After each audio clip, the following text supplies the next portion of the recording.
Well, there's no pressure. I am so grateful for our friendship. Really am. And I like the rest of you too. And really glad to get to be with you today. Those of you who are here in the big house and folks who are watching us from home, I'm just wondering how many of you are still wearing your pajamas and drinking coffee. But regardless, we're glad that we get to be together. Last week I had a conversation with my good friend Dan Allender.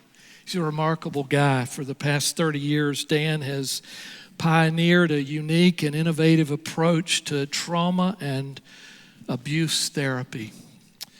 Made a difference in the lives of countless people. During our visit, Dan said that this pandemic has triggered an array of emotional, physical, and economic issues, generating more isolation and loneliness, hostility and hatred, polarization and violence than our nation has seen since the Great Depression. This week, I heard Pastor Rick Warren say that he's convinced we'll go through a tsunami of grief over the next couple of years. I know that we're kind of tired of hearing about it, thinking about it, talking about it, but just give me a moment. I just want to bring again to our attention, many people have lost many things.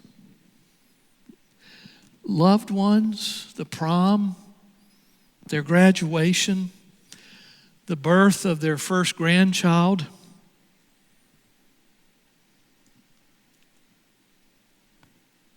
Important funerals.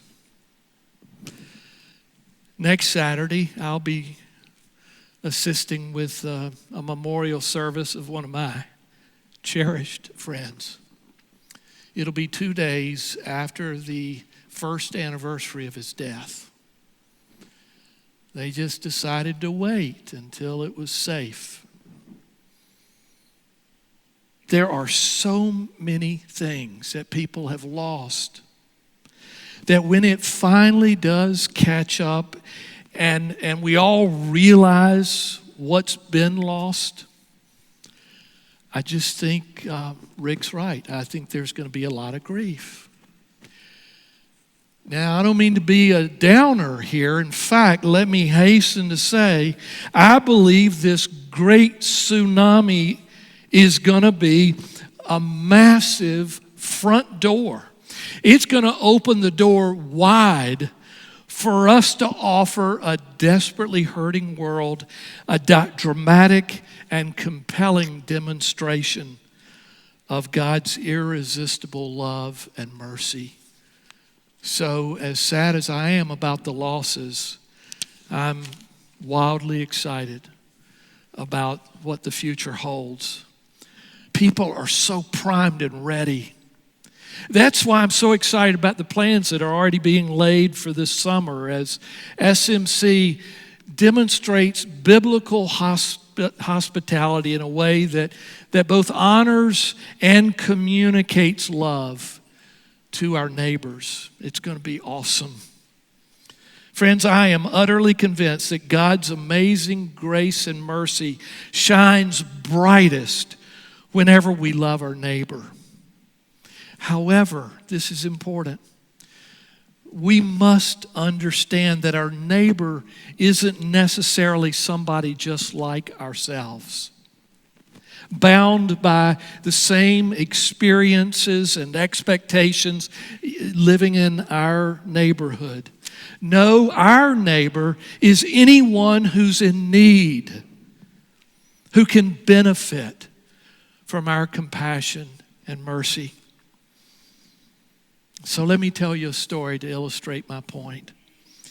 In 1996, Ku Klux Klan members stood on a street in Ann Arbor, Michigan in full regalia. complete with white sheets and pointed hoods. Their very presence on that June day was a symbol of hate, a history of burning crosses and lynchings, a terrible reminder of a twisted, broken, all too merciless world. Meanwhile, in a separate fenced-off space across the way stood hundreds of protesters shouting down the KKK with righteous anger. 18-year-old Keisha Thomas was among the protesters when all of a sudden one of the KKK members entered their group. When someone shouted, "There's a Klansman," the protesters turned and saw Albert McKeel Jr., a white man wearing a T-shirt with a Confederate flag on the front and a tattoo on his arm of the Nazi SS symbol, prominently branded. "Kill the Nazi," people began shouting as McKeel was shoved to the ground. Kicks and fists began to rain down on him as the crowd screamed louder and louder for blood. Meanwhile, Keisha Thomas pushed her way through the crowd, threw herself into the skirmish, and crouched beside McKeel, protecting his body with hers, wrapping him up in her arms. At that moment, someone took a picture that became the Time Life photo of the year. Keisha's radical act of mercy gave birth to a movement that inspired thousands more to consider opening the doors of their lives to their neighbors in forgiveness and reconciliation.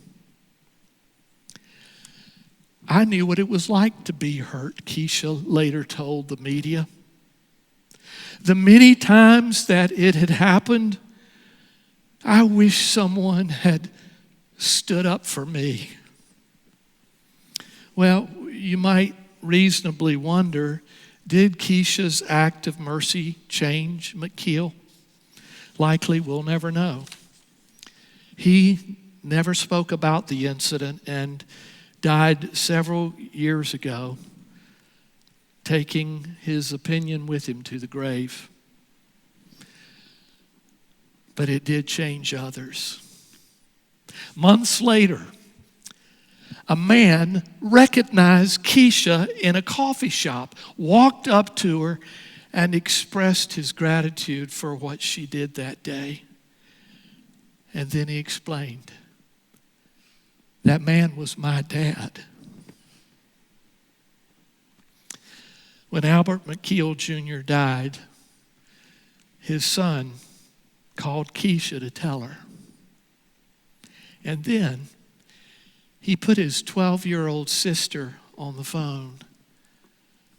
The girl thanked Keisha, telling her, "I might never have been born if it hadn't been for your mercy that day."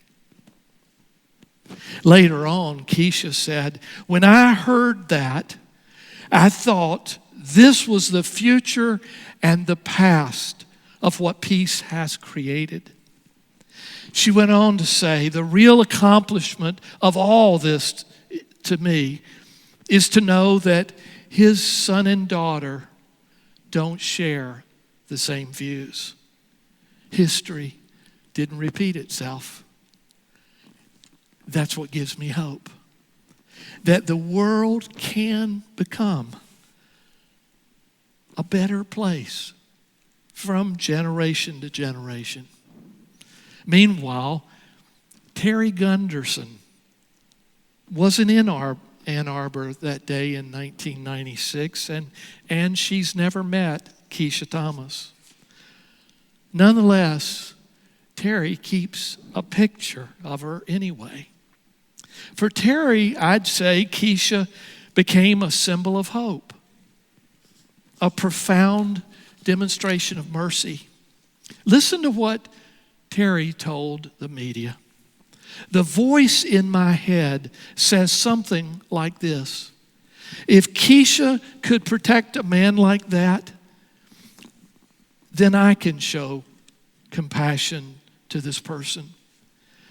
And with that encouragement, I do act with more kindness.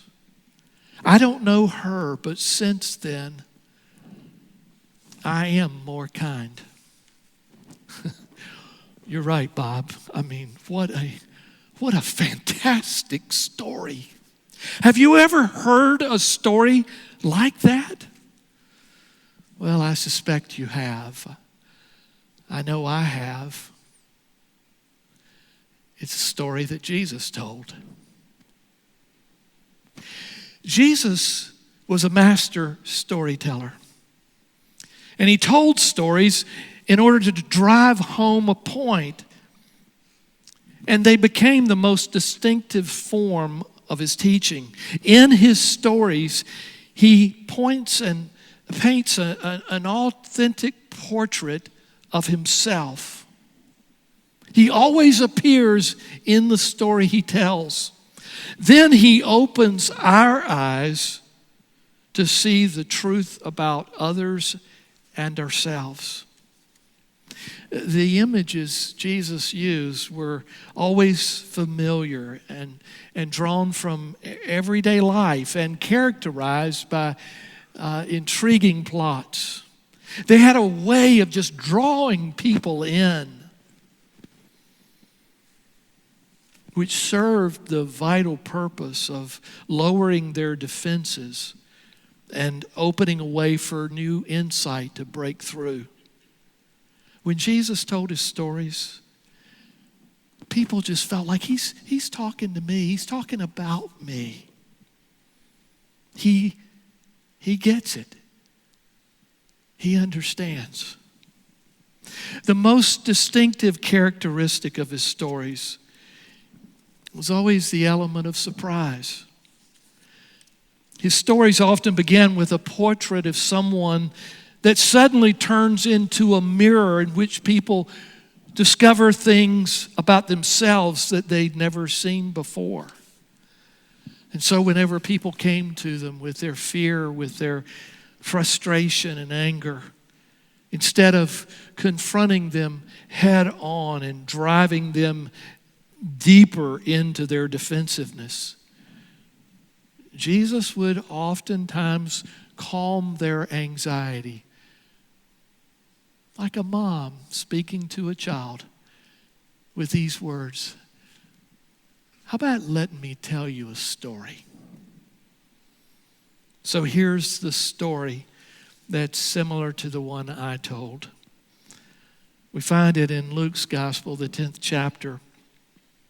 One day, an expert in religious law stood up to test Jesus by asking him this question: Teacher, what should I do to inherit eternal life?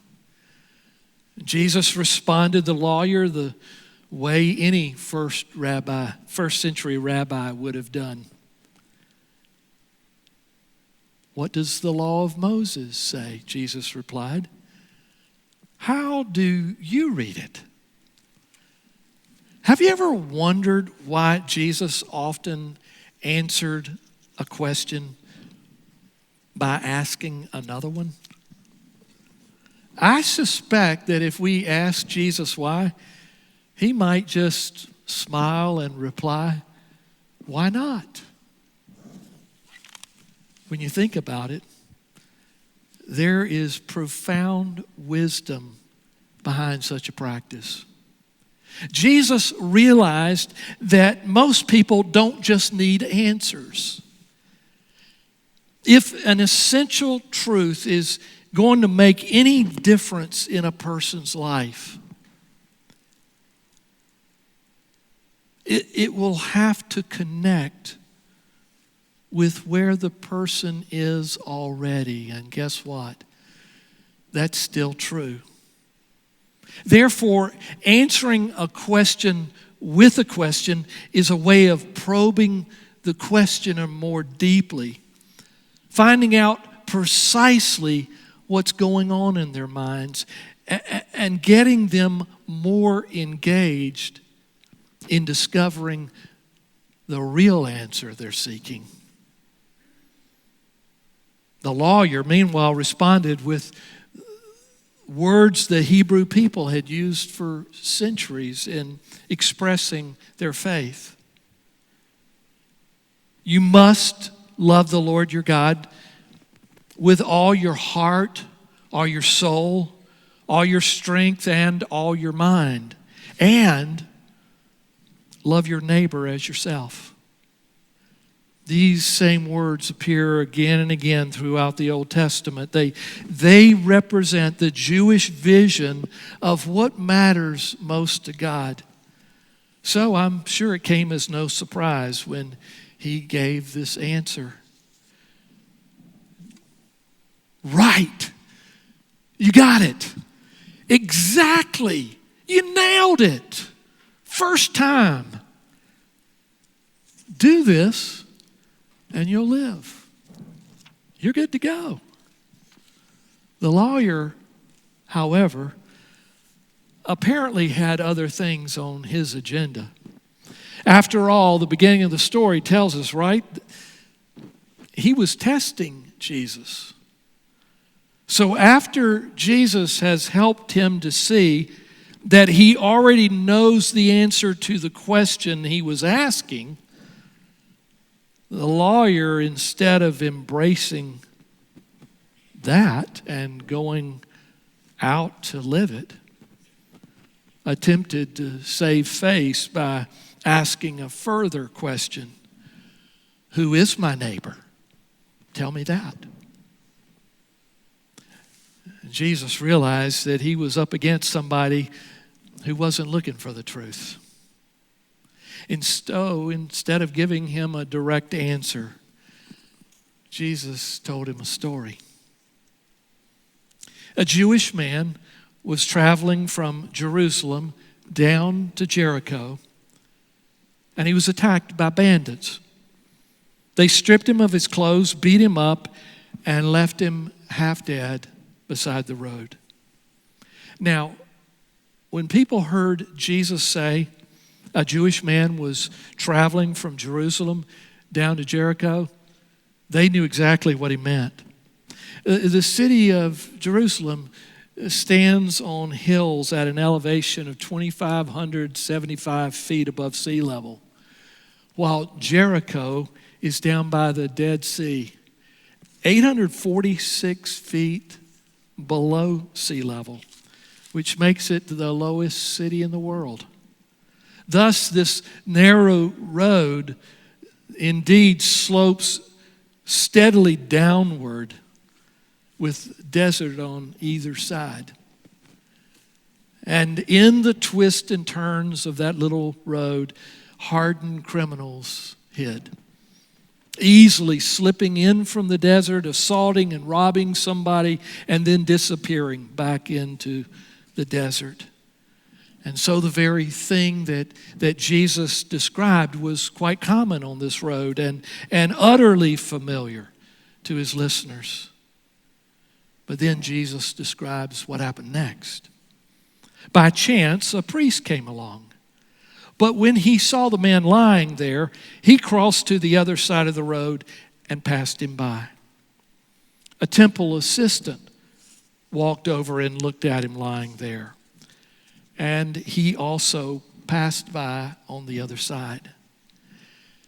Now, the priest represented religion at its professional best. He was an expert, a pro. From morning till evening, he served in the temple, instructing people in the law's straight and narrow path. And for those times when members of the temple drifted, the priest would intervene on their behalf, burning incense, offering sacrifices. His days are long and tiring, with tedious attention given to every detail. Meanwhile, the temple assistant was a lower level temple staff member who by law was supposed to come to the aid of marginalized people.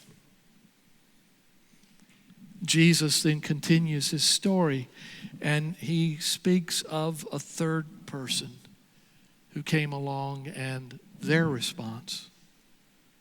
Then a despised Samaritan came along. And when he saw the man, he felt compassion for him. Going over to him, the Samaritan soothed his wounds with olive oil and wine and bandaged them. Then he put the man on his donkey and took him to an inn where he took care of him. The next day, he handed the innkeeper 2 silver coins, telling him, "Take care of this man. If his bills run higher than this, I'll pay you the next time I'm here." Now, here's an essential piece of information. First century Jews regarded Samaritans as disgusting and repulsive. They wouldn't dare to allow a Samaritan to come into their home. They'd no more eat at a Samaritan's table than eat at a pig's trough. And wouldn't you know it, because of the ways Samaritans were shunned, regarded as worthless, they often lived up to the cultural expectation. I mean, no one would ever anticipate anything humane, heroic, certainly not compassionate coming from a Samaritan. If anything, they would have been expected to rummage through the man's pockets, to take his wallet and keys, then step on him, not over him.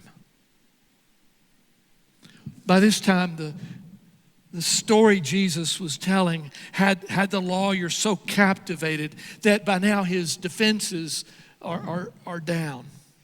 And precisely at that moment, Jesus must have nearly shocked the life out of him by saying it was a Samaritan, not the priest or the temple assistant, who reacted humanely, even heroically. The Samaritan was the one to stop. This Samaritan, whose heart was so full of compassion and mercy that there was no room in his heart for questions. The bloody beaten man is obviously a Jew, but to this Samaritan, it makes no difference what race he is, what religion, or what region he's from. He's a human being, for crying out loud. And as far as the Samaritan is concerned, that is all that matters. Achingly, he does all he can to rescue the man's life as it's ebbing away.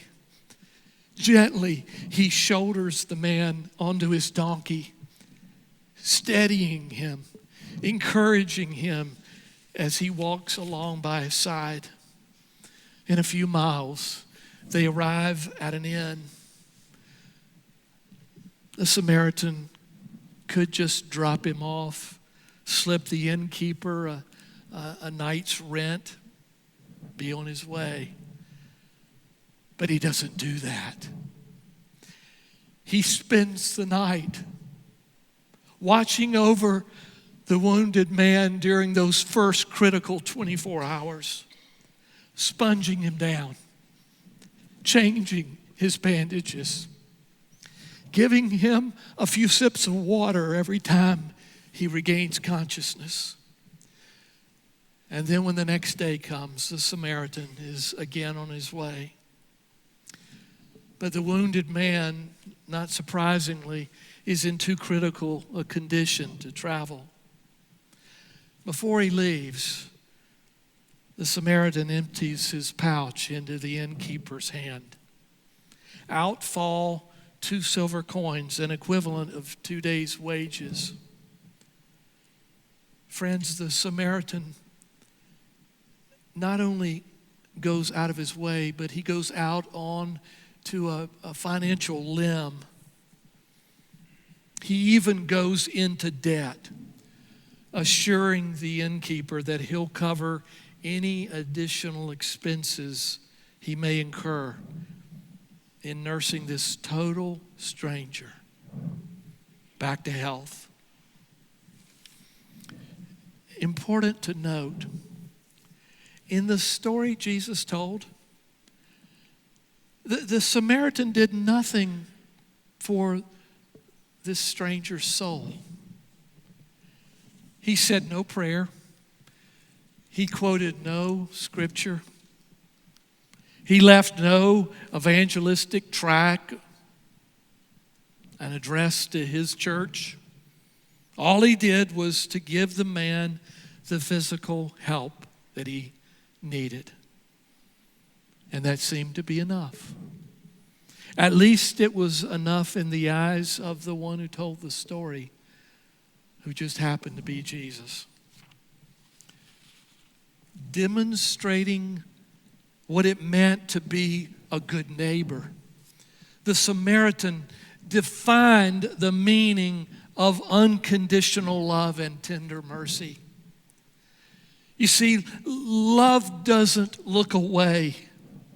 Mercy doesn't walk away. Love and mercy connects, engages, involves itself, inconveniences itself, indebts itself. When Jesus concludes the story, he asks the legal expert, in your opinion, which one of these three acted like a neighbor toward the man attacked by the robbers? I don't know, but I suspect this dignified Jewish legal expert almost chokes on his answer. He can't quite bring himself to say the Samaritan. All he can say is the one who showed him mercy.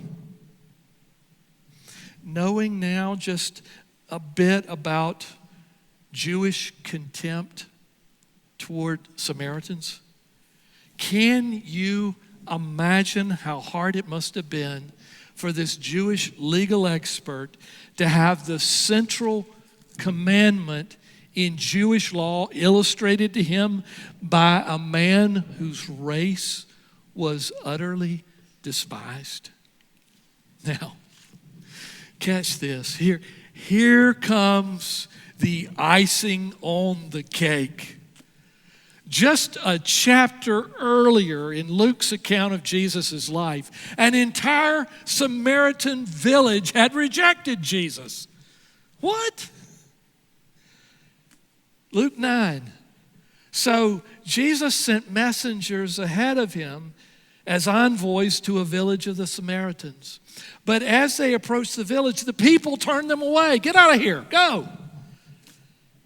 They would not allow Jesus to enter.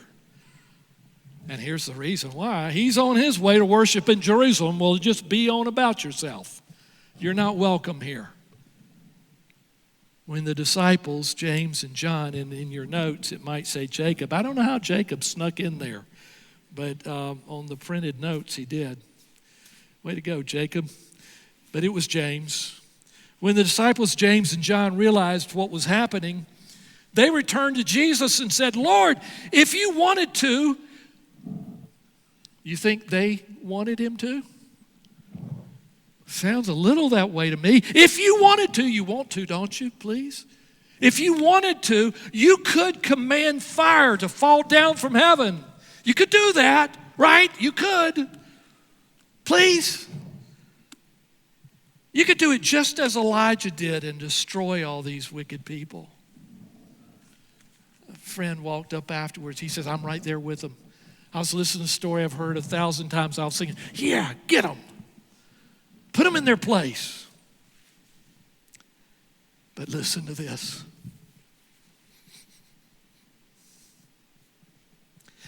Jesus rebuked them sharply, saying, don't you realize what spews from your hearts when you say that?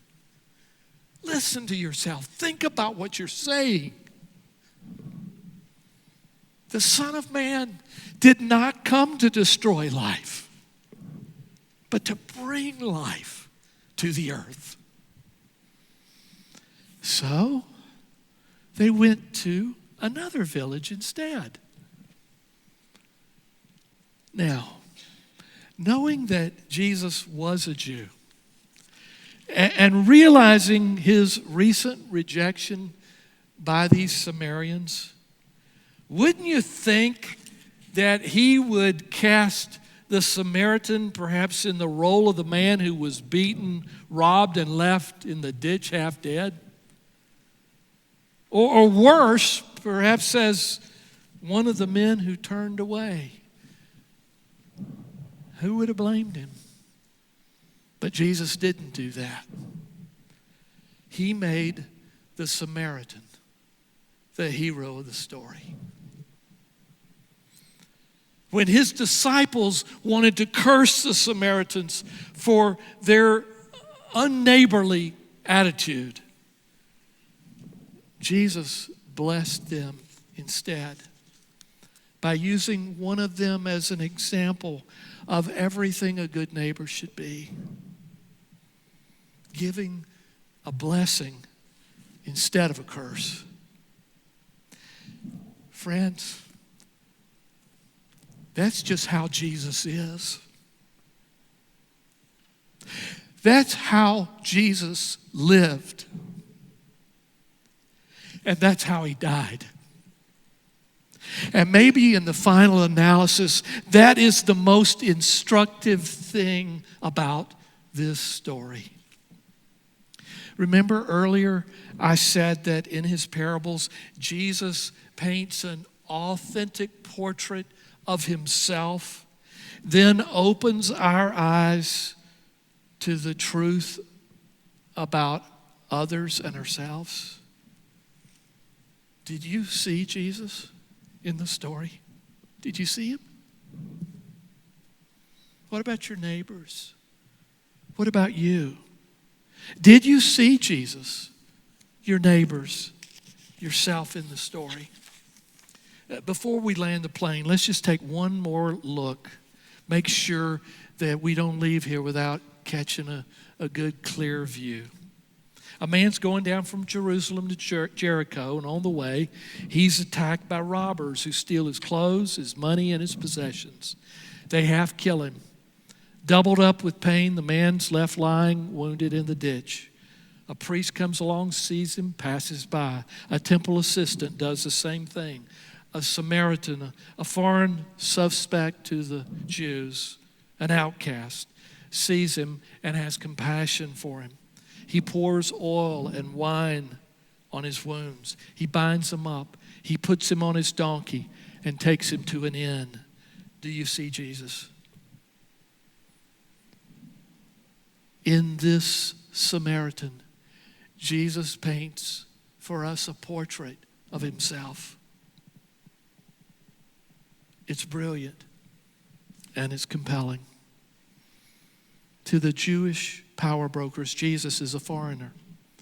He comes from Galilee, which seemed suspect to the Jews because people from the wrong side of the tracks had also settled in Galilee. They had mixed with the Israelite population, and so they were no longer pure Jews. The Samaritans were so despised even more by Jews than the Galileans were. And Jesus identified himself with the Samaritan. He comes from another world, not the familiar world of pure Judaism. He comes from heaven. He's sent by God. And do you see your neighbor? Do you see yourself in the story? in the person, man or woman, who's been beaten, robbed, and left half dead in the ditch. Jesus paints an image of them and you and me. I mean, haven't we all been hurt? Don't we all suffer from wounds inflicted by our friends and family? Haven't people robbed us, roughed us up, sapped our energy? Am I the only one who's found themselves lying in the dust, unable to get up? I suspect not. And if we're half aware and honest, we'll admit that our life experience has prevented us from walking upright. If we're able to walk at all, we all walk with a limp. Jesus is the Samaritan, the foreigner who went down from Jerusalem to Jericho, from the holy city to one of the oldest cities in human history. Luke portrays Jesus as the wanderer who comes down from heaven to visit us where we live. I find this fascinating. The Greek word for visit means to cast an eye on something, to look something over, to inspect it. So Jesus, the wanderer, comes down from heaven to see how things are going with us. And he looks at us and he sees us lying naked, robbed, and dying in the ditch. And he doesn't pass by when we're wounded, as the priest and temple assistant did. Rather, full of compassion and mercy, he stops and he bends down over you and me. He inspects us carefully. He pours oil and wine into our wounds. Jesus, the Messiah, the anointed one, anoints our wounds with oil. You see, oil is a symbol of the healing power of Jesus. And the wine is an image of his love, reflected in his blood. And so Jesus binds up our wounds. He raises us up and puts us on his donkey and then walks alongside us to encourage us. The Dutch artist Vincent van Gogh painted this magnificent image of the Good Samaritan. I've sat with it for hours the last few weeks. It shudders for me with the Samaritan's supreme effort to get the wounded man on his donkey. Those wiser than me interpret the scene to mean that Jesus lays us, and our suffering upon his shoulders so that he can raise us up to the cross and set us upright. On the cross, Jesus died upright, outstretched.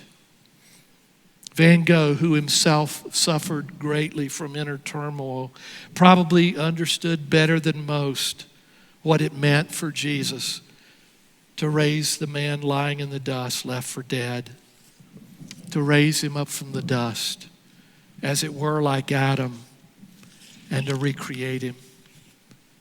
Jesus paints a brilliant self-portrait here. In it, Jesus approaches us in his radically scandalous mercy.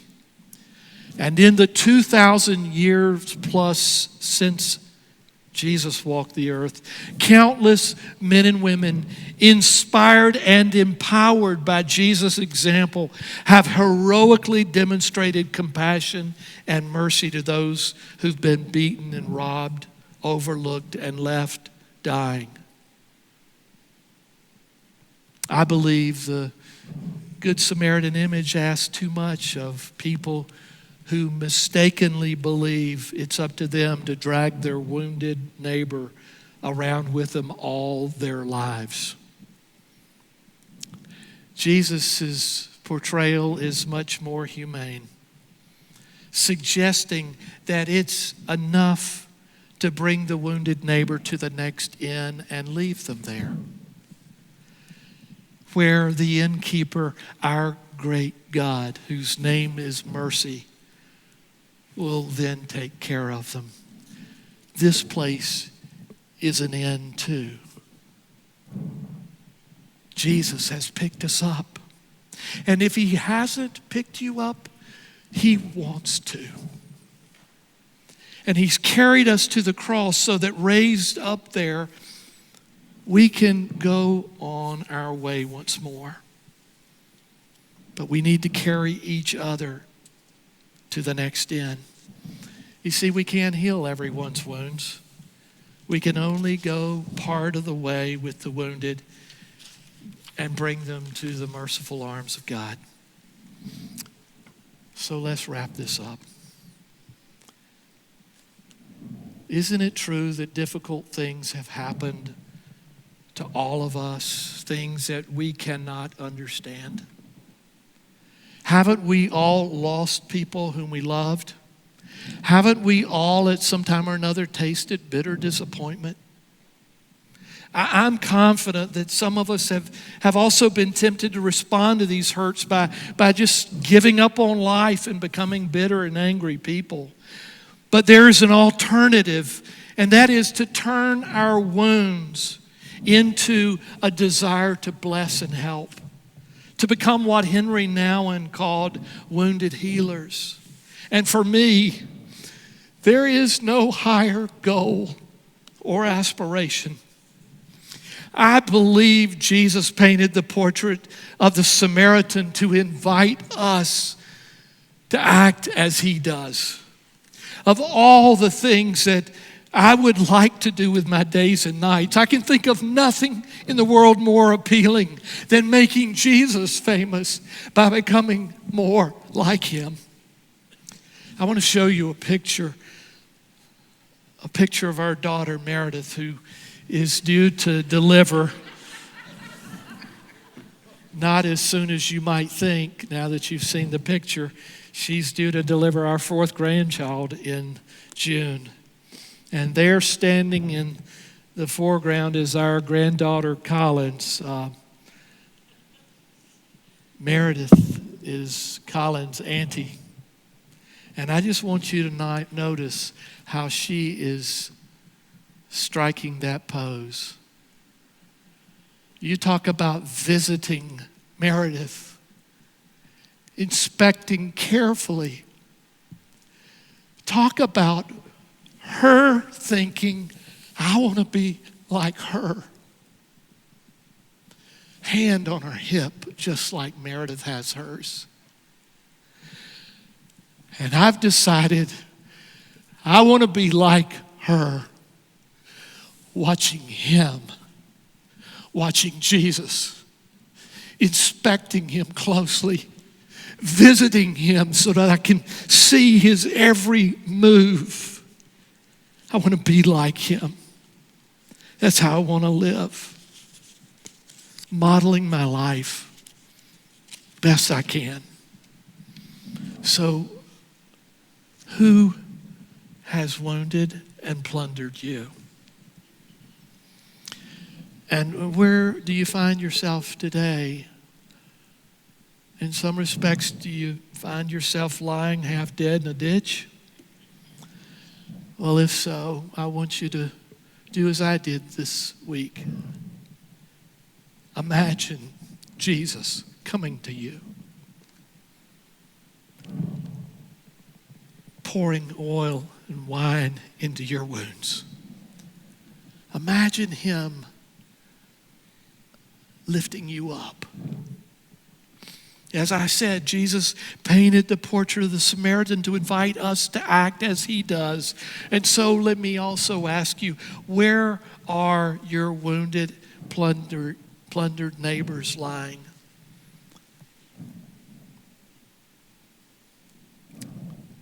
And when you draw up the guest list for your party this summer, will you invite them to join you? I hope you will. Let's pray. Jesus, please give us eyes that don't look away and feet that don't turn to the other side.